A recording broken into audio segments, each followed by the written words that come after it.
La différence entre l'homme des cavernes et nous, c'est le résultat de la science. Et ce n'est pas une opinion, c'est de la science.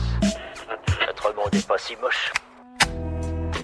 À quoi est due l'ivresse des profondeurs? Ce phénomène, également appelé narcose à l'azote, concerne les plongeurs avec bouteille à partir de 30 mètres de profondeur. Les symptômes sont semblables à ceux de l'ivresse alcoolique. Euphorie, hilarité, excessive confiance en soi. Les capacités de discernement sont altérées.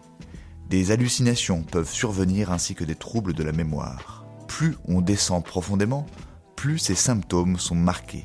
En dessous de 60 mètres, on estime que tous les plongeurs sont touchés et au-delà de 100 mètres, il y a un risque mortel.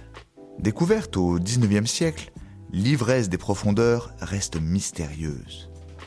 On sait depuis les années 1930 qu'elle est liée à la pression. Plus un plongeur descend, plus le poids de l'eau pèse sur son corps. Cette pression comprime les gaz et permet à l'azote de passer en plus grande quantité dans le sang et dans tous les organes. À forte concentration, ce gaz enivre puis devient toxique. En fait, l'azote se fixe sur les terminaisons nerveuses, perturbe le fonctionnement des neurones, ralentit la diffusion de certains signaux et donne au plongeur l'impression d'être saoul. Il peut alors être incapable de distinguer le haut du bas, d'effectuer des calculs simples ou de se souvenir de remonter dans le temps imparti.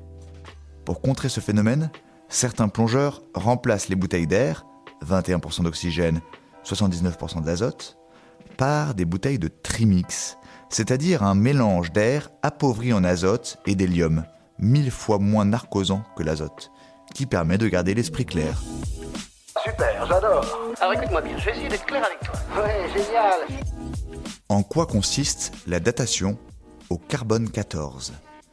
Cette technique permet de dater des échantillons animaux ou végétaux très anciens. Toute matière vivante absorbe du carbone atmosphérique. Quand l'organisme meurt, les atomes radioactifs du carbone 14 se désintègrent peu à peu, leur nombre se réduisant de moitié tous les 5568 ans.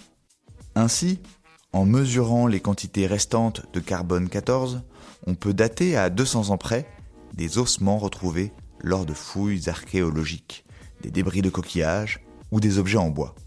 De nouvelles techniques permettent aujourd'hui de remonter jusqu'à 70 000 ans.